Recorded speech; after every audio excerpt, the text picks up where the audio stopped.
বিসমিল্লাহির রহমানির রহিম। প্রিয় শিক্ষার্থীরা এবং সম্মানিত শ্রোতামণ্ডলী, আসসালামু আলাইকুম। আমি মোহাম্মদ হাবিবুর রহমান চৌধুরী, সিনিয়র শিক্ষক, বাণিজ্য সিনিয়র ফাজিল আলী মাদ্রাসা, বাণিজ্য হবিগঞ্জ।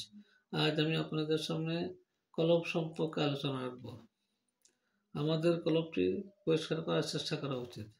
কলব আরবি শব্দ, এর অর্থ হলো মন। আমরা যখন জন্মগ্রহণ করি তখন কলবটি নতুন কাপড়ের মতো পরিষ্কার থাকে, কিন্তু তারপরে ধীরে ধীরে পাপের কারণে অপরিষ্কার হতে থাকে।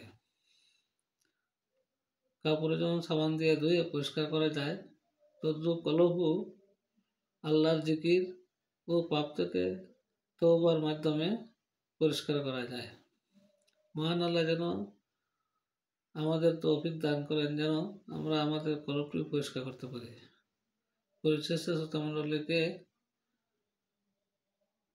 আবারও সালাম জানিয়ে আমি আমার সংক্ষিপ্ত ভিডিও এখানে শেষ করছি। আসসালামু আলাইকুম ওয়া রাহমাতুল্লাহি ওয়া বারাকাতুহু।